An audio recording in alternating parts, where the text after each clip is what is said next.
Lo, a time came to this world when the many were made one. And in their unity, the golden age was born. Greetings, programs. Oh, hold on to your butts, because there's the intro.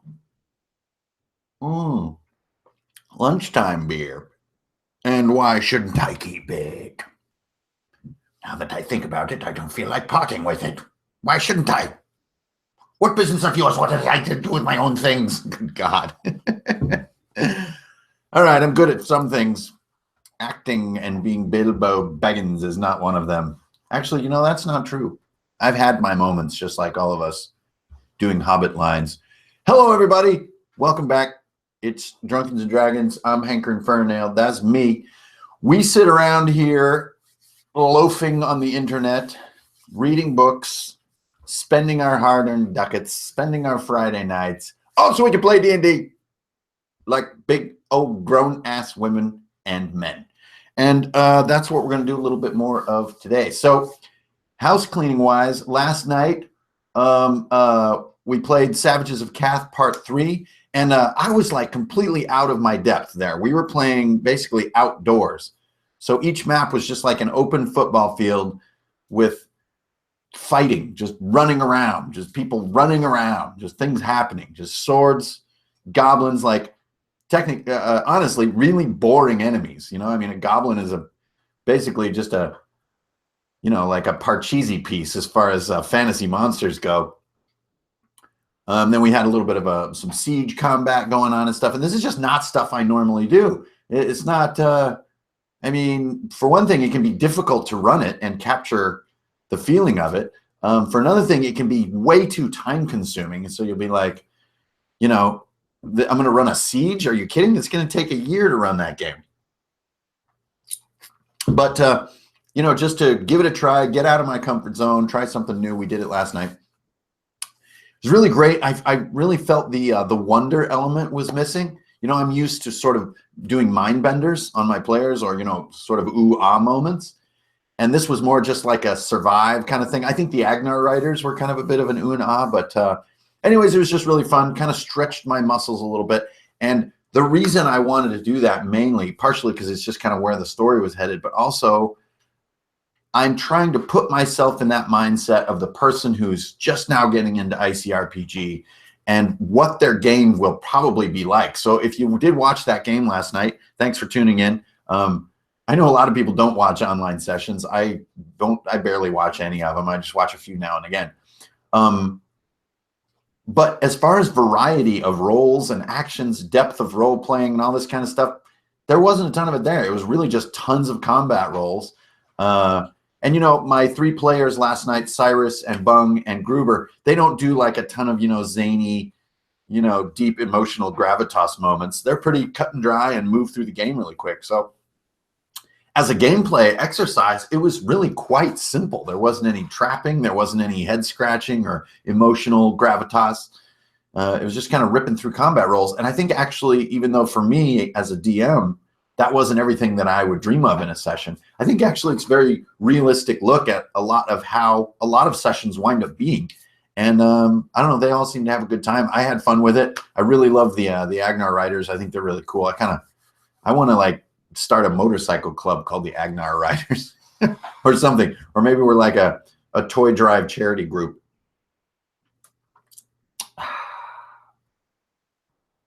Anyway, that was last night. That's the past. The past is over. We are here. So what are we talking about today? We're talking about sort of the next chunk about the game. And then it's going to sort of lead into more of a philosophical statement or conversation that I wanted to start with you wonderful folks about what you're going to discover in the game, what to expect. Thank you, everybody, for all the support and for throwing in on ICRPG, taking a big chance on me as a writer and as a designer. I really appreciate it.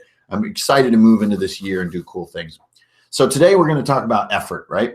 Now, a lot of people taking a first glance at the game have sort of mentioned effort being sort of one of the defining components of ICRPG, right? It's, you know, one of the big differentiators. And it was definitely one of the biggest hurdles for me as the designer to find was the effort, just the word and the concept of damage on tasks. So damage on tasks is really, I knew that I wanted that, but man, it took me quite a while to bring it into something that was comprehensible. So a lot of people have zeroed it as the sort of one of the defining components. And I suppose that is in some ways is true. But I think after a few sessions, you're going to realize that it's actually a small percentage of gameplay, even though it might be a large percentage of differentiation in the game design. So what do I mean by that? Well, take a look at last night. I mean, we did a lot of things, but really the main kind of effort delivered throughout the whole game was still damage. So it's not like welcome to ICRPG where everything's going to be crazy and different. It's still a lot like your favorite game, like 5e, for example, where a ton of your session is spent with players rolling damage. Think of it this way. Damage is the most common type of effort. It happens all the time, and it should happen all the time in my mind. It's the easiest to understand. It's the most satisfying. It makes the most sense. It's how you defeat the enemy. But we had a couple of moments, like the one where Strike went to pull up this steel cleat that's in the ground, right? Now, his mental strategy was absolutely brilliant, which is like, if we can get this cleat out of the ground, this post, this anchor, then this huge ladder launching arbalest won't be able to get in position and will malfunction or won't be able to get the ladder over the wall. It was the perfect strategy thinking. But then he went in there and he makes the roll, and he rolls this sort of what to him must have felt like a rinky-dink little D4 effort dice, right? Like, and he's like, oh man, this is going to take me forever. This is going to take like 3 turns just to tug this thing up. And he kind of moved on with life and tried something else. Now, I think what's interesting here is that this was an effort task. This was not damage. So this was going to be strength effort done against this cleat. And he just needed to do 1 heart, so 10 points. And the feeling of rolling a D4 against 10 hit points can be kind of demoralizing, right? Especially if you didn't put any bonus points in there and so on and so forth. And so why would you design a game this way? So it could be similar if you were trying to, say, decode a carving on a door that said the password to the door, right? The wizard is looking at it, he's rolling a D4, and he's just like, man, this is going to take me a while, and all these goblins, you know, why don't we just smash this door with a weapon? This is how you, as the dungeon master playing our ICRPG, are going to confront the problem. Is first, you need to understand the problem. Is basic work is going to be where all characters are sort of reduced back down to an equalized point.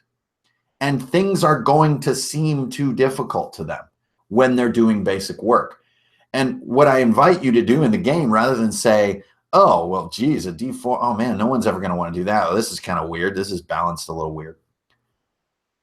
What I would invite you to do is use that. And the way that you can use it is to understand what effort really is, which is time. Effort is the way that players chip away at time. It's sort of one big race. The whole game is a race.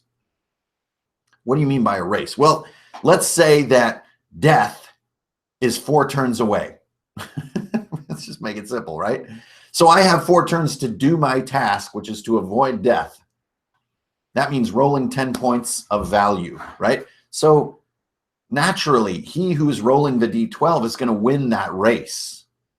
He who's rolling the D4 is going to lose that race. Now, what becomes interesting is if you can only roll the D4, you're playing this race. You have 4 turns to roll 10 points on a D4. Now, the gambler mindset would say, oh, I got this. I'll just roll 3s. Actually, that would barely made it. I'll just roll a couple of 4s and a 2. Yeah, I got this. No problem, right? That would be the gambly mindset. But the smarter player is going to be like, I have no chance of rolling 10 points of effort in the next 4 turns. It ain't going to happen. I need a solution. I need something to sway the odds. And here you go. Here's the game. So how do you use that? You put these races, as I like to call them, into your game as the dungeon master.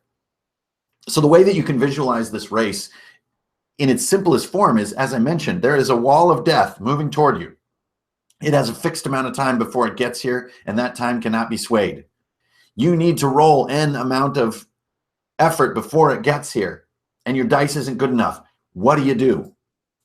Now, the answer to that is not fixed or written in the book, or probably even in your head as the dungeon master. But this, my wonderful friends, is where role-playing, where teamwork, where magical sort of side shoots and shortcuts and strange unexpected behavior, using tools and using the environment, looking for a way. So great. Okay, you're going to use this. You're going to find a way to put this in your game. Now, the reason that, to me, this is so important, that this is tough, is that there are other elements of the game involving effort that, and especially spellcasting, that I think some people are sort of either criticizing or having a hard time understanding, in that they feel unlimited or overpowered. And you're right. Relative to what you're used to, say in 5e, magic in this game is going to feel way overpowered when you're reading.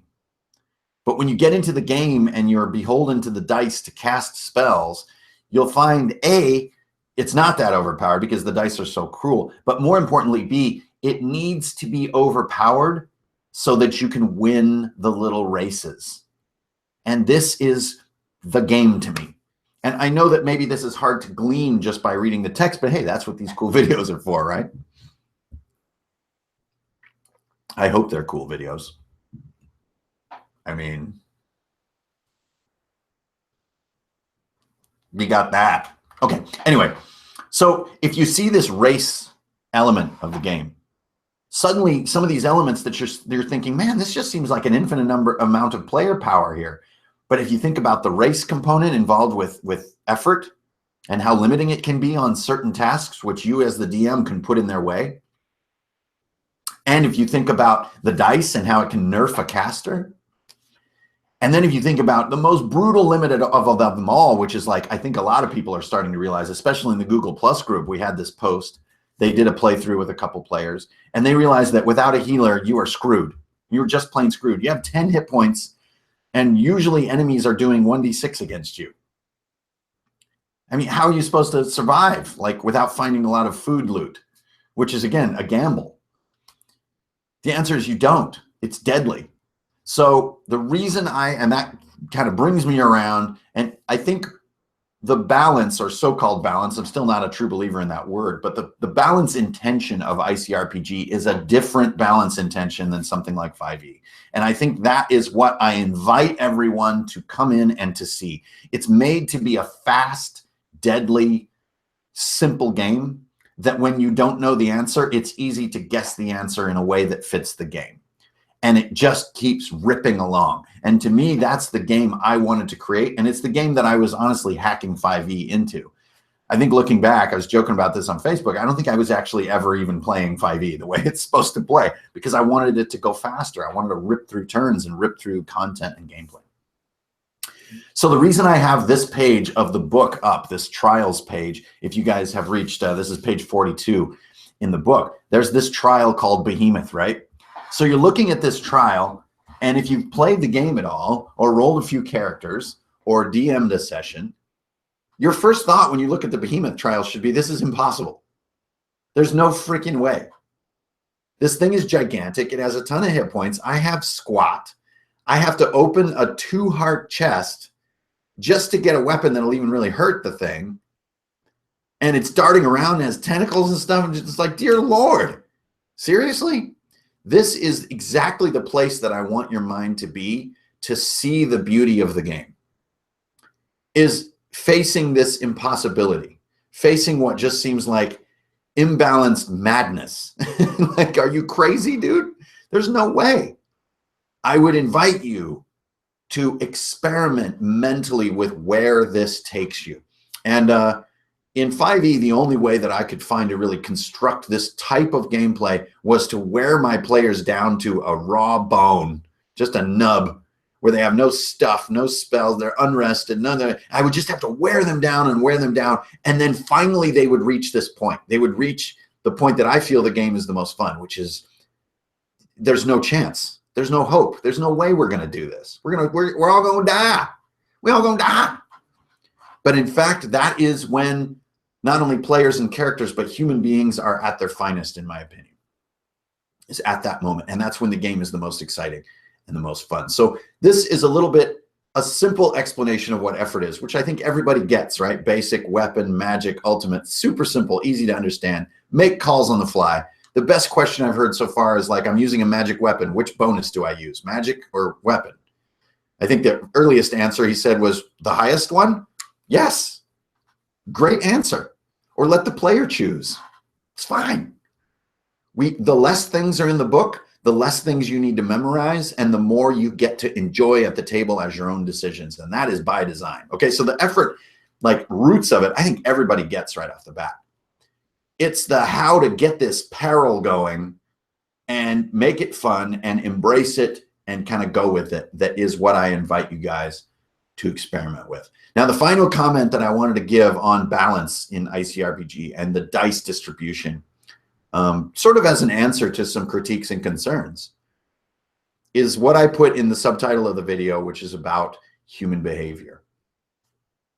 So I can't remember who said it. It might have been Louis Leakey, that predicting human behavior is much like digging it up, which means that designing against human behavior can be a lot like finding evidence of it. It's a very hard to track thing. But despite that fact, I think one of the points of ICRPG is that I wanted to use years upon years of data that I've been gathering on human behavior, especially when it comes to RPG tabletop gameplay, and how it can be more pertinent to the game design. And what I've found, and my thesis and the thesis of this game design, is that loose game systems will cause players to tighten up and to systematize.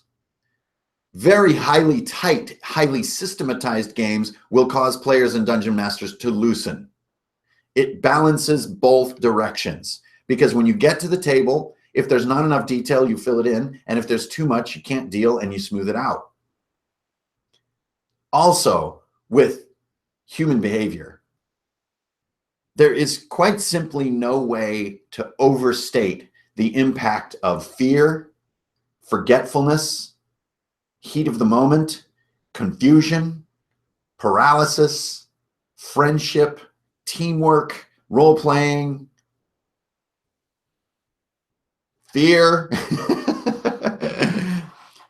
Players get in there, and the classic example is, hey, don't forget you have inspiration. Don't forget your hero coin. Hey, guys, you can use a story token here, to quote DMG. There's simply no overestimating it. So if you think that being able to cast a spell infinitely, even when the dice are in your favor, is too powerful, it's not. There's so much happening at the table. If you feel that a D6 is too high as the lowest possible weapon damage by a little rinky-dink enemy, it's not.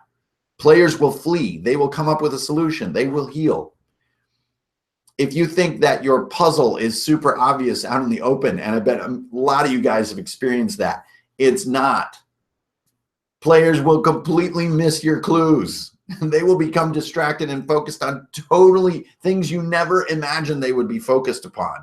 And this has a bearing on game design. And what I wanted to do was design a game that took this into consideration, rather than sort of say, we'll leave that to the table. Let's make this completely enclosed system. So I wanted to make more of an open system that counted on that kind of behavior. Now, I don't know if this is a really clear thesis, but I wanted to get it out in the open of how I think about my games and how it's led me to this simpler and simpler design. I don't want to play grossly simple games, but I do want a grossly simple set of rules that will let me make content, let me make calls on the fly, let me do large scale things and small scale things, all with the same systems and stuff like that. So I think this kind of wraps up my sort of thesis portion here, which is understanding effort, seeing how there is imbalance in effort dice and using that as a tool as a dungeon master, rather than kind of leaning back and going, I don't know about this. This feels out of balance to me.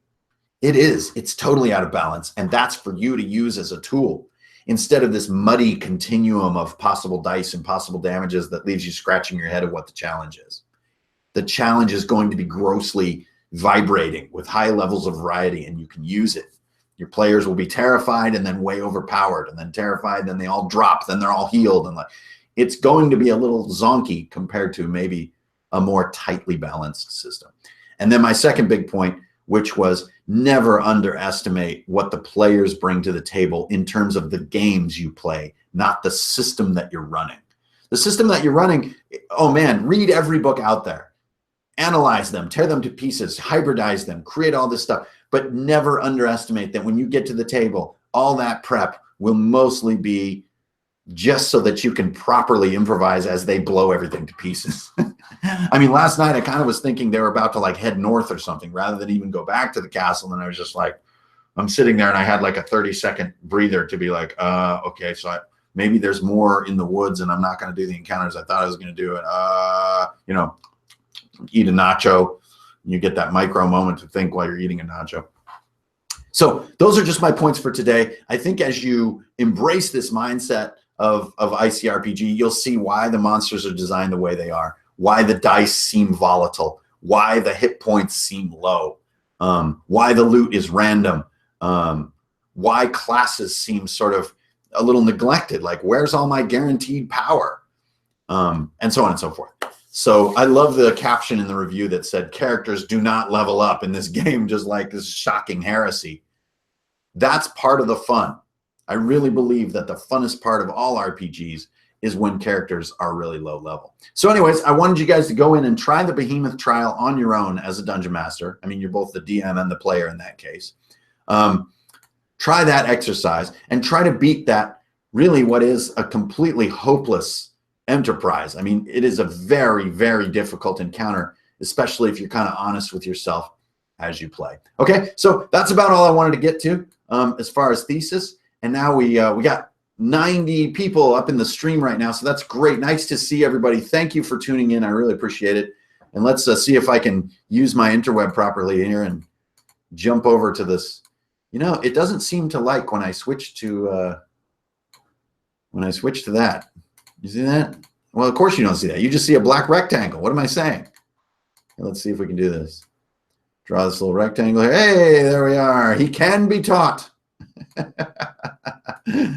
Okay, there you go. So now we'll have the chat in the archive if people are watching this later. And welcome, everybody, all 90 or 100 of you or so. Nice to have you, everybody. ICRPG, we're talking about effort today. We're talking about just more philosophically how to embrace what seems odd about the game rather than worry about manhandling it into something else. Starships and Steel, short version, man. Try that Behemoth encounter. There's a lot in that trial that may seem like sort of hidden data, but if you can really adopt that, oh boy. Okay, let's see what this one is up here. Watch Savages last night. Why was outdoors uncomfortable for you? Oh man, Channel Mao. Great question. It has nothing to do with the system. It's just me. I really like to use the control and fear and kind of mystery and creepiness of tunnels. I mean, I'm just old school like that. I like dungeons. I like interiors. Being outside is just so freeform. It's just like Braveheart out there. It's just crazy. Could effort be used differently to give a sense of big spaces? So that's an interesting question. I was thinking maybe that there should be something called siege effort, which might be a D10 or a D12. So you could still call it ultimate, but I thought it might be nice if things were doing siege effort. It's kind of like maybe having ship hit points in a sci-fi setting, and things are doing ship effort or ship damage. Exploding effort. Well, usually the way we say that is like, you do, if it's a grenade, it does weapon effort to near enemies, or if it's a bomb, it does weapon effort to far enemies. But I think explodes is a term that we use a lot in a very common way that doesn't need to be systematized. Oh, I see. Yeah, the old exploding die. I love that rule. It's like when you roll a 6, you roll again. That's a great one. Hankering, your system does not allow for leveling. So how does one gain hearts? You either need to find them by luck in the form of loot, or be bestowed them in the form of potentially a milestone reward or a royal gift. So if you guys take a look at the loot section, there are different ways to get loot besides just rolling on chests that you find. A great NPC could reward you for a quest. And let's say that your characters are really straining with the 10 hit points. The reward for that quest could be, there's 2 heart stones and there's 3 players to be granted, and they need to decide who gets them, stuff like that. How do you as a DM, or maybe they go on a quest to find a heartstone. How do you as a DM of the system gauge how many hearts to put into encounters to challenge your players? Oh my gosh, you guys are going too fast. The scrolling's now out of control. To challenge your players, are there no levels? Is eyeballing PC equipment? Well, this is a brutal answer, and thanks for the question. Let me see if I can get your name there. Adept Scholar. Oh, that's a cool one. This is a tough answer here, a brutal answer, which is that I don't do any kind of proper balance that's relative to them. The balance and challenge is absolute. Relative challenge and balance is something that comes from a scaling game. This is not a scaling game. Nothing scales. So no matter where your players are, you should be able to use the same monsters and the same stuff and use it in an absolute sense. This is part of what's going to save you time getting your games ready. I know it's brutal. So the early game is going to be insanely deadly. I love the idea of effort, as do my players. They intimidated a 2-heart bugbear. Yeah, perfect. There you go. That's a great example of not wanting to just mutilate the damn thing, but wanting to overcome it.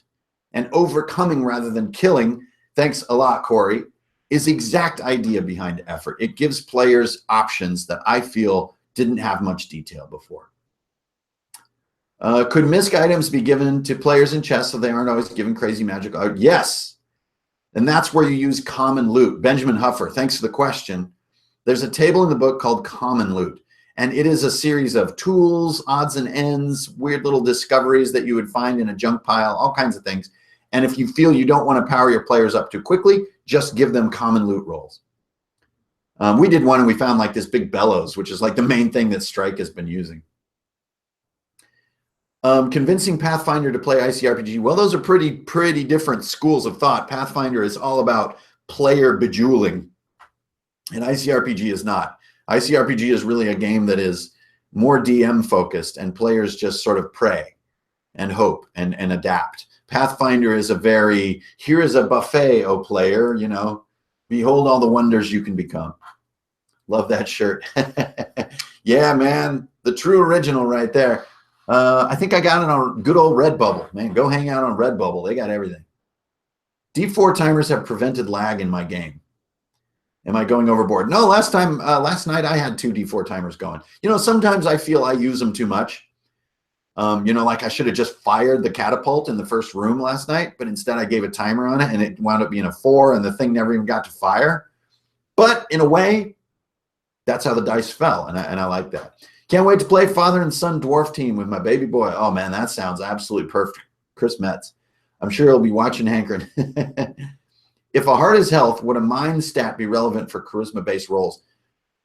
No, I don't think so.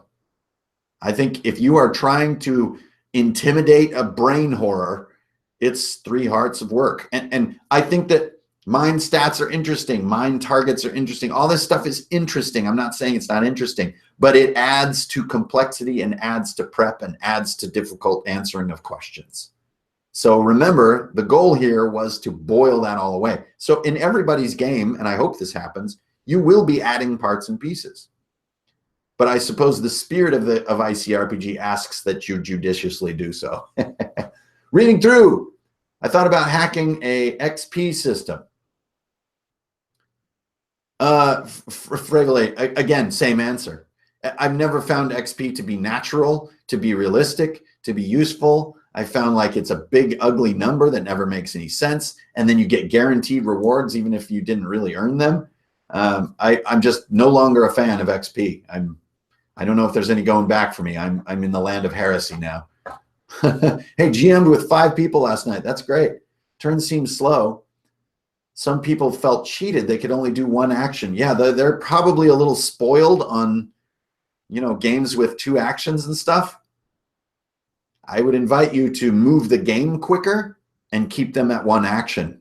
But I cringe a little bit, but at the same time, I'm happy because this is the exact effect it should have on players. Players are getting into this zone where they think they're gods. They have multiple actions. They move all over the place. And oh, by the way, cunning action. And oh, I can also do an action surge. And I'm going to heal really quick. And it's still your damn turn. And I find it insufferable and kind of boring. So what I wanted to do is get back to the fundamentals. Move, action, everybody move around the table, keep on trucking. So some players are going to feel like, oh man, let's go back to Pathfinder. I used your timer system and Shadow could come out of the attack. Strength and drain, did some major damage. Awesome. Yeah, nothing can kill worse than a timer. Hey, great. So you throw together some rooms for your 5e group and see what happens. My guess is they'll want to play some mixture of them. Should players come into ICRPG with expectations for character similar to DCC? ZK, that's a really insightful question. And I would say not quite as bad as a funnel in DCC. Like you don't need to roll 2 characters to get started. But yeah, I think you should be ready to perish in ICRPG. And it depends on your DM and depends on the tone of your adventures. Not all adventures are all swords and blood and craziness. You know, a lot of people do intrigue and mystery and, you know, decoding and finding and discovering. But yeah, it's a deadly, deadly game. Would you ever scale up or down effort dice based on circumstance? Definitely. Definitely, definitely, definitely. Feel free to move around with those effort dice. Let them be changed. Let them be role-played into changing. Is this a good entry game for people who've never played? Oh, absolutely. This is one of the things I designed ICRPG for, was welcoming people to this hobby and boiling it way down, as well as for playing with your kids. It's more fun to get to the playing part and get past the learning part, in my opinion. And that was sort of the root of a lot of this simplicity. Yeah, my first thought was to hack levels in and then use milestones, but using it as is. Hey, Axbane, I invite you. Just give a try to, when your instincts say, ooh, it's XP time, just give them a milestone reward or let them choose one. Just do that. Just in place of, this is about normally where I would give out XP and maybe level them up.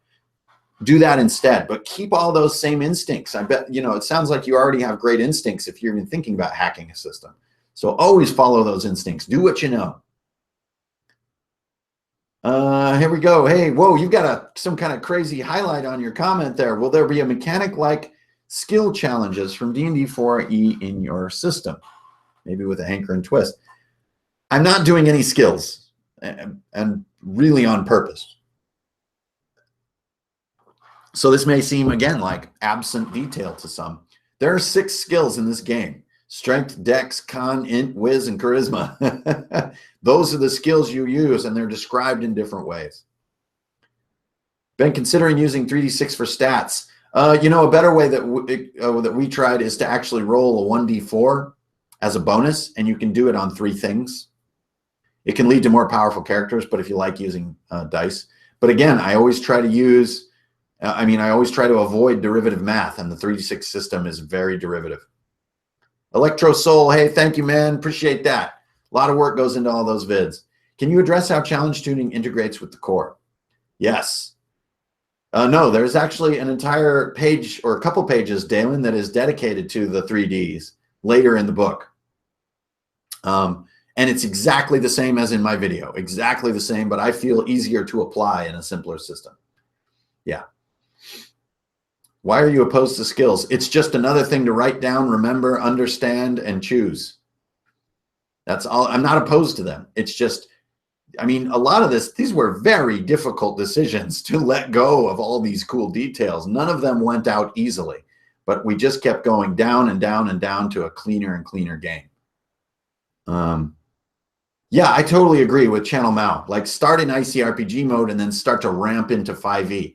You know, a lot like how we started in 5e and ramped toward BCC and then ramped back toward 5e. Like, it's all just fun at the table, so anything can happen.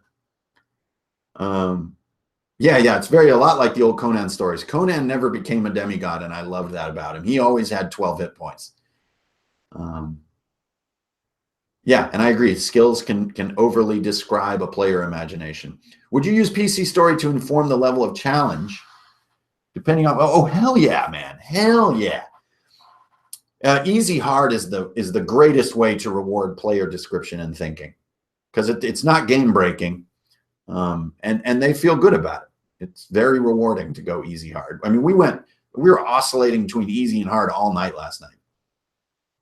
I use turn order, rooms, blah, blah, blah, all in my 5e. How do I introduce effort mechanics playing for the getting cheated out of strength and dex checks? Come up with a really clever one. Like, try the translation one. The translation one is one of the best ones. So there's a door. The only way through is to say the password. You have to decipher it. That means beating the int check and rolling int effort on it until you get 10 int effort. That one feels very natural because you're going like this. I've got one letter figured out. Okay, 2 letters, 3 letters. And it makes sense that it's taking time. But if they're used to sort of jumping over things and climbing up things quickly and stuff, yeah, I could see how they'd be like, come on, what is this? It's just slowing us down.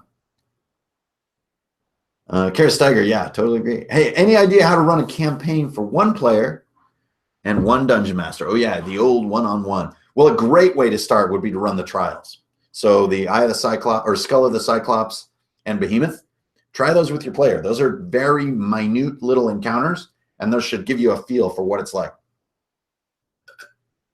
Fun thing about one-on-one is that one player really is the center of the universe. Another great way to make one-on-one fun is to randomly generate the ideas. So it's kind of like DM versus PC in a kind of a fun, random way. How do you reconcile? Oh, whoa. Things went crazy. The 3D Sculptoon hankering with the print and play standee hankering. Robert Haddon. Man, I have a lot of irons in the fire. I am creatively bonkers sometimes. And so I think ICRPG is fantastic. I still play a 3D sculpted, I mean, you can see all my stuff behind me, still play a total 3D terrain 5e game with another group. So you can have a great game and still play others. So there is a module coming up called Flood of Fury that I'm putting out, a full written module. And all the art there was made in Oculus by sculpting. So that'll be coming up, and really has almost nothing to do with ICRPG. But that way I stay fresh on my different projects, and I never, feel too much like it's a job, even though it kind of really is. Do players keep rolling easy if they do the same attack action over and over? Only if they fail. Once you succeed, you go back to the standard because you deliver the blow. So the way we like to think of it last night is it's kind of like, if I hit against the shield of the enemy and don't deliver the blow, my next one I've got his number. But when I follow through and I chop him, okay, now I have to reset my battle stance again and I go back to the normal target. But missing gives you that reset that makes it easy. Is this your go-to system now? Yes, it is. I don't know if you guys really noticed, but I did run one online game, The Soul of Stars, which was 5e, and that was really fun. But I don't know about you guys, but I'm very self-conscious about running games online because I feel it sort of pulls back the curtain of my style and how D&D can be. And sometimes it's amazing and sometimes it's not. And, I'm always concerned it's going to sort of demythify part of the game. But with ICRPG, I feel we can move fast enough. It's a little more fun to watch maybe, or a little more casual to watch, I suppose we could describe it. So the fact that I even have the sort of confidence to run online games and stream them openly and just be like, here's me, guys, I think says a lot about how confident I feel with ICRPG. And also, to be frank, this is how we were playing 5e. We were cutting out large portions of 5e, and really the only problems we were encountering was the leveling up problem. Just at 5th level, I don't think 5e is fun anymore. And that's just my opinion. but I just think the turns get too long and complex and too made up feeling, and the transition just sort of happened. What we've seen, I keep on the Borderlands. Boy, what a great, great old module. The answer is no. I'm not going to convert old things. I'm a real believer in charging forward. Sometimes I'm overly critical of old things. But I am going to try to pull together some module-like material for ICRPG players as the year goes on. So there's a ton of work to do this year. So now it's just a matter of pacing and being patient and like listening to you guys and staying active and doing a great job of it. I mean, this huge start that we've had to ICRPG to me says everything. Now it's just a matter of following through really strong to make this a community that could last. We just broke 100. Hey, great. Nice to have you, everybody. Thank you for tuning in. We've been talking about all kinds of things: effort, timing, balance, XP, milestones, loot. Ever thought of a class which has an actual sword and shield? Oh, the old sword and board. Actually, there's not. Nick's boxing. Give a look to the Guardian and Spike Shield and some of the loot that lets you use your shield as a weapon. I am a huge fan of shield combat. I've always been a tank type gamer my whole life. So I would like to think that ICRPG is going to make that little dream come true for you. And if it doesn't, let's hack it in. No problem. You can convert anything. That's the beauty. Martin Tepley, I would like to believe that. You do give something up, though, for that ease, which is detail. So a revolver in the Wild Wild West is going to do the same damage as a laser gun. If you're okay with that, if that feels fine to you, then you're going to love ICRPG. If that feels horrible to you, it's probably you're going to fight it. But that very little detail, that's what makes all the conversions and intermixing of genres so easy and so fun. A lot like Gamma World way back in the day, if anybody ever played that. What's up, Hank? Yo, Jesse Atkins. What's up, dude? There will be spaceship combat and vehicle.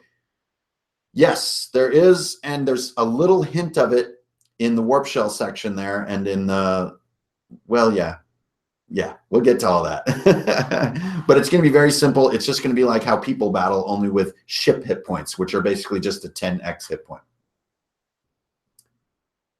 How would you rule races in an all-human setting? Like, how would I rule them? Well, Game of Thrones doesn't have non-human races, really. So it would actually be a lot like our Savages of Cath game. They're all people. Yeah, Guardian and Tank are really, really good. And maybe just because of my taste, some of the loot plays into those. I think 99 on the Epic Loot table, which you guys will see soon, is I think called the Shield of Angels. And it's just like, you want that loot. Amcon uses it's really sad how RPGs never really represent the style and how it's used in combat. Yeah, man, it's it's the elbow to elbow fighter. It's the bumper, not the slayer, and it is underplayed. I thought Dungeon World actually had one of the best shield fighters ever with the concept of spending hold. I thought it was really great. Yeah, thanks, Starships and Steel. That's how I feel, man. And I feel that when you're working on a 10 hit point system, like the difference between, 1d4 plus 2 and 1d6 and stuff like that, it just goes away. You just need to get down to the play, get to the players and what they want to describe and who they want to be and what friendships they want to develop.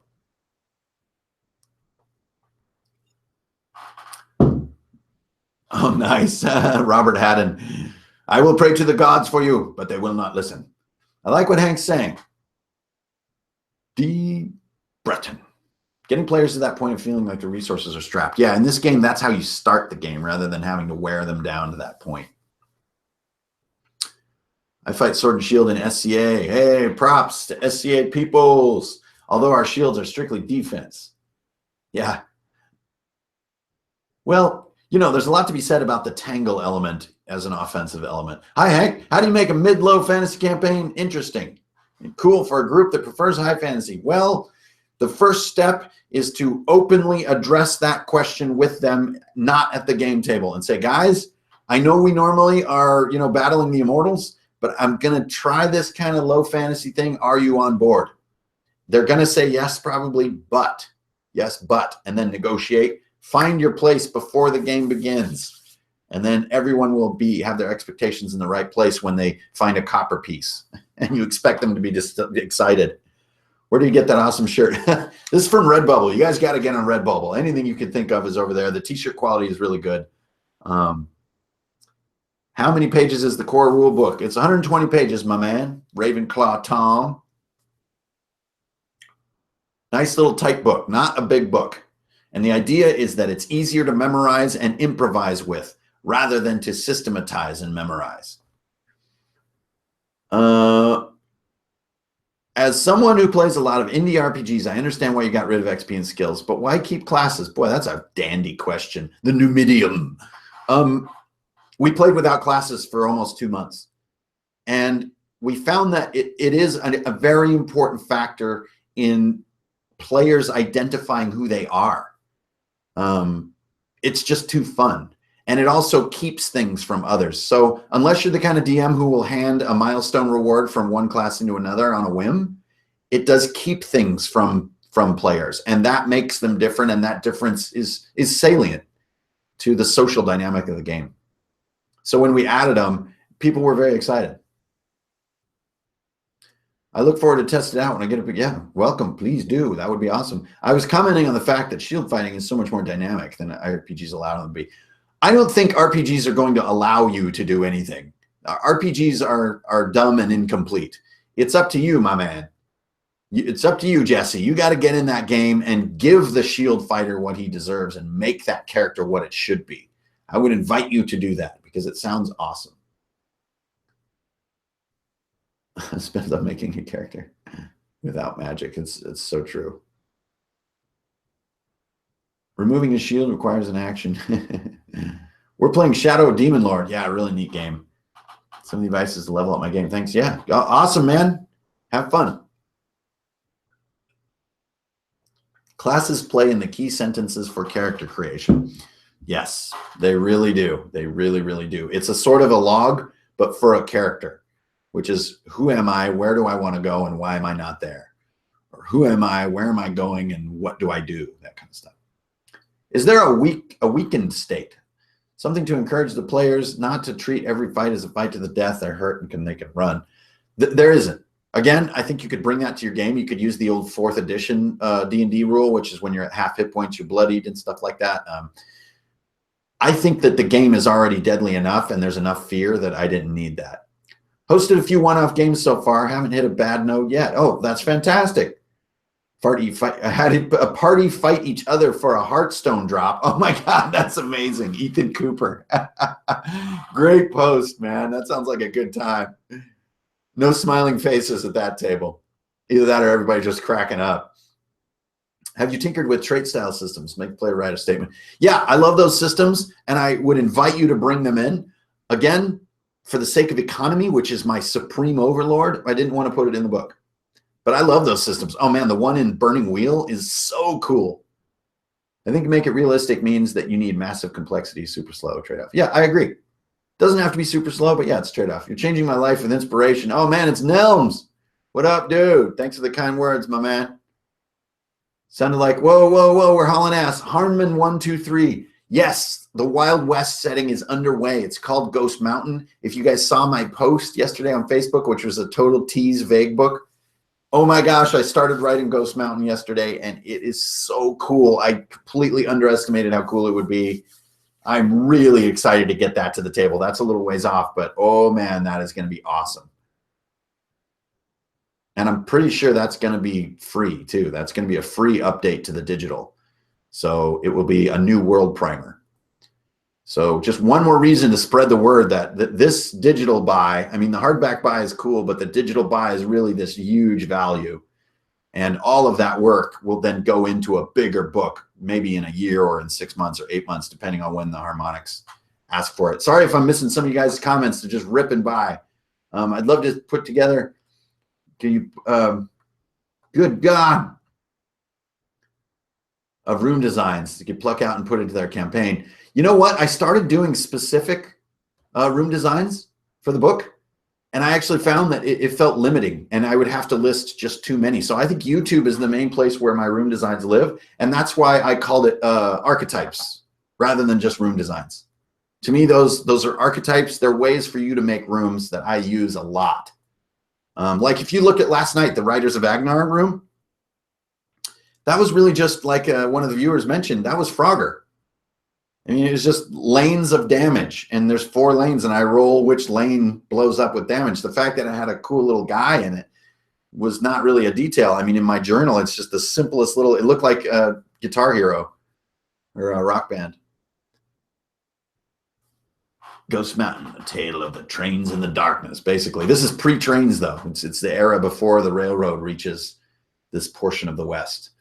So duration and disruption both rely on timers, and both can be deadly. It's the main difference, environment versus situation. Yes. No, you're not slow. You have it exactly, Dalen. Okay, the quirky use of fruit as a measurement simplification. Yeah, the whole banana thing is really... That was a weird day. I've been running the cards as my map in 5e since you released the first set. Oh, that's awesome. You know, it was a complete accident. It just, I didn't have what I needed one night and drew it on a card, and it was such a funny hit with the group that we realized maybe there's something to it.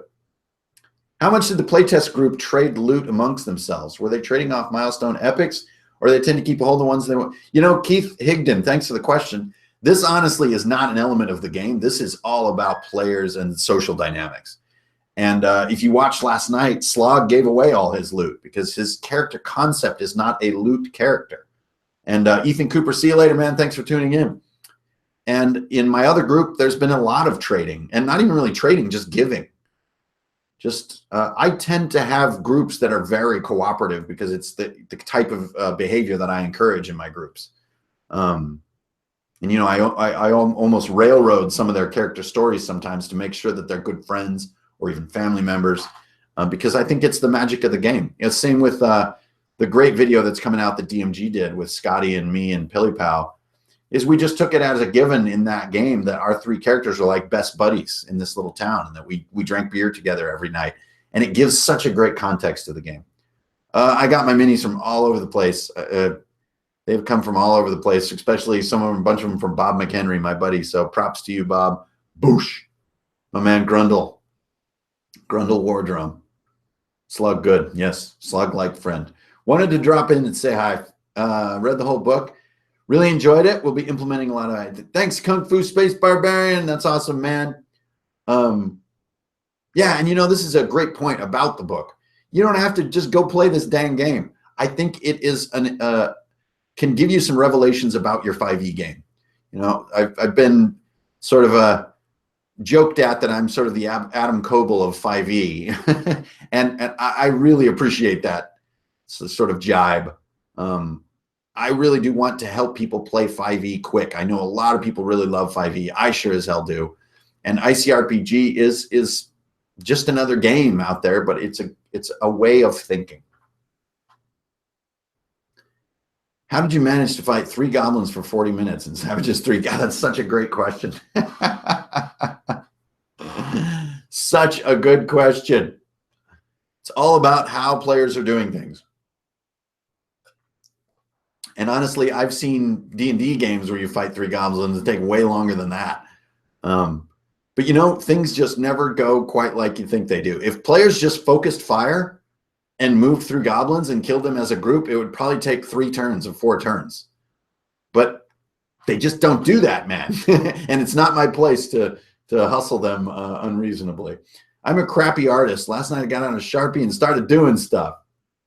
Yeah, man, I'm terrible too. It's all just practice. If my stuff looks fun to people, it's insane amounts of practice. I'm not much of a believer in talent. I'm a huge believer in practice. Everybody, when they sit down and try to draw for the first time, for the most part, has a really hard time with it. It's just practice. Any tips for making your cards? Yeah, just draw with confidence. Just practice the art of being happy with your drawing, not drawing like other people. You can do the Earth Dawn approach on items. Give your loot to some secret powers that players can discover over time. Oh, yeah, man. I love that idea. There's some of that going on in the cursed loot table, and I just love that idea. Do that thing. What are you drinking? I am drinking beer. I've got a nice big mug of Coors Banquet because it's lunchtime, so you don't want to drink anything crazy. There's a whole day left to go. Love that belief in practice versus talent. Anchoring streaming makes me happy. I'll tell you, this is not easy doing this every day. It's like my voice is actually kind of getting tired from just being like, hey, I think this and I think that. Everybody listen to me. Good God. So annoying. We're doing an RPG event later that I'm going to be running an ICBR 3 days back to back. Wow. If that's going to be the end of the whole experience, I would just let the loot rain, man. You only break the game when there's going to be a really long game ahead of you and you overgive loot. But if it's going to be a short game that's going to conclude, man, just shower them in it. Hi from Ukraine. Buy your game. It's awesome. Thanks, man. I think the best critique so far has been the question of, for a supposedly fast game, why did it take 40 minutes to beat 3 goblins? You know, that's a really good question. And I want to think on that one. I reserve the right to ponder that question. I guess the easy answer would be saying, well, maybe, are you saying a goblin should have 5 hit points, or maybe they shouldn't hide so much? That's really is a question for Bung and Gruber and Cyrus to answer. The dirges of the dwarves. Oh, I will use this when one of my players cannot make it. Oh, yeah.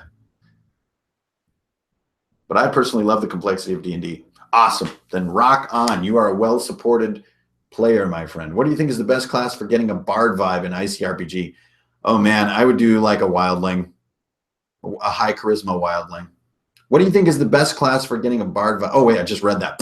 I would also do a Zurin if you're doing Warp Shell. That would be a great bard. How would you use them together in a combat scenario? Oh, man. Well, I mean, I think that question answers itself, right? It's just, you know, here comes the imminent doom of the timer, or the arrival of more monsters. And as the battle fury is getting thicker and thicker, you know, that escalator is taking place. I think that's a pretty easy answer. That makes itself. The players rolled really bad, though. It happens. What was an element of ICRPG that you wanted to include but didn't make the final cut? Oh, man, I had 2 more world settings that didn't go in. And I had more monsters planned, actually, 40 more monsters. And I really felt that the magic time to release was when I did. And so that's why I had to cut off the proofing process. That's why I had to cut myself short on worlds and monsters. And I just had to say, this is it. And this is after a lot of work, too. Notebook work for more than 2 years. And actual work in design, actually finishing the writing for more than 6 months. So it was no small effort. And at some point, I'm a big fan of the slogan, you know, better done than perfect. So I wanted to just get it done, get it out, get the ball moving, and put this whole crazy process in motion, rather than continue to sort of fiend over it. You know, monster manual for Cryomech, definitely. Absolutely. But first, we got to make sure this core book is rock steady, totally awesome, with a couple of little expansions that'll come in digital form. And yes, I hope sort of maybe by the end of the year, we could be looking at a big monster book with all the minis and everything. But it's no small task to do all that art and all that design and writing and all the testing. How many people worked on it? It's mainly just me. I did the writing, layout, design, and art. But I did have a little group called ICRPG Alpha Squad, who consists of about 8 people who helped me proof it and gameplay test it. Book of Monsters and Traps. Oh, yeah, boy, the trap book has really got a lot of anticipation around it. I've been running a system for years and can't find it. Oh, boy, Empire role-playing, man, can I relate? I feel like I've written 1,000 of them. When players can't make their recovery, bring up the dialing friend when it also go easy after the first failed attempt, or go back to normal. I have never nerfed the jump up with 1 hit point roll when you're dying. As for recovery, I don't think I would nerf that either. Yeah, there it is. But, you know, feel free. You know, if you were having a hard time, table of badass names for heroes. Oh, I'm so bad at that. Oh, my God. Did you watch last night? Gorlon, Borlon, Molak, Bolak. God, my NPC names are so bad. I use Perilous Wilds usually to get good names. UC rescan warp shell characters in fantasy and vice versa. Absolutely. There's actually a little caption box in the book that says mix the 2 genres. When I rolled a character on Tuesday on the stream, I actually made a bioform from Warp Shell that was a class from Alfheim who comes from space and lands on Alfheim and has this message of doom and everything. So do that. Kevin Webb, oh my gosh, this is so thoughtful. Don't burn yourself out. Thank you, sir. I really appreciate that. I kind of took this morning off, ran some errands, and watched a couple episodes of He-Man. That was good living, man. That was good living. I really appreciate that advice. Yeah, I think next week I'm going to slow down a little bit. This has been a crazy week. You guys got to realize the amount of anticipation and work that has gone into this week, and then to see the success of the game and everything, and how crazy that can make your life, and just wow. And not all good crazy. Some of it's like anxiety, and you really want to come through for people. And man, it's been a high energy week. So I can't wait for next week and kind of bring it down a notch and work on my yard a little bit. Yeah, Perilous Wilds is awesome. Blade, Laser, and Blazer. Oh man, couldn't agree more. One of the best moments. Do you want to make your bestiary book? Yes. Hell yes. It's just going to take time. Take care, and everybody. Diego, see you later, man. How do you get started in crafting 3D terrain? Oh man, make a little set of walls. Get yourself a sheet, cut it up, make a little set of walls, because you'll use them more than anything. Paint it black and then sponge paint some gray on top, and you're in business. Whoo, do you realize I appreciate it? Hey, thanks, man. I appreciate you guys. Never liked how some fights seem trivial. Constant danger. Yeah. You're fine from a mortal standpoint by the next day. Yeah, Numidia. Great way to change the deadliness in your game is just to remove automated healing. Just remove it. You deserve it. A lot of hard work coming to the fulcrum of effect. I like that phrase. Good turn of words. Thanks, everybody, for the kind words. I think we're coming up on 1 o'clock. Have you seen Hawk the Slayer? No, I don't know anything about that. Zickyman Manzicki, I do all styro. I don't do the cardboard stuff, but I love Scotty's style. Hey, thanks a lot, Andrew. I appreciate that. Taking into account the concept of simplicity and time limits, how would you address a PC who states they would like to craft something within the system? Well, they need to find themselves a matter of days of break. And that, to me, requires some accomplishment. And there is a nice little section in the book, I hope it's nice, about how to manage that and keep it in turns and keep the game flowing rather than get into that soup. But I think everyone does crafting in a lot of different ways. And honestly, it's not my strong suit, crafting systems. So I would do, a series of checks, and you need to get sort of 3 hearts of effort within n turns to get the item done before the orcs arrive, something like that. But again, I would do a race. There's got to be a race to craft this item, or it just is not that interesting. Oh, Roll20 ICRPG, great. You should be able to use the character sheet. Should be up on Roll20. It's fully functional and everything. It is the spirit of the game, not the letter of the rules, which is important. Amen to that, my brother. Amen to that. It's all about friendship. It's all about just talking about crazy stuff with friends. That's what it really comes down to. Okay, great. Thanks, Dalen. Good luck with that, too. And everybody, thank you so much for tuning in once again. I think we had quite a few crazy lumpy heads show up today. Still 120 people sitting in the stream. So thanks, everyone, for showing up and tuning in. It really means a lot. And, man, the Google Plus group is going off. There's some great pictures coming up there of people's setups at home and games that they've been running. And holy moly. So I'm keeping up my best that I can. If you guys message me or email me directly, I'll do my best to answer as quickly as I can. And I'm going to keep on doing this thing. I'm going to slow down, but not till next week. I'm going to go into this weekend in full-on Viking turbo mode. Okay.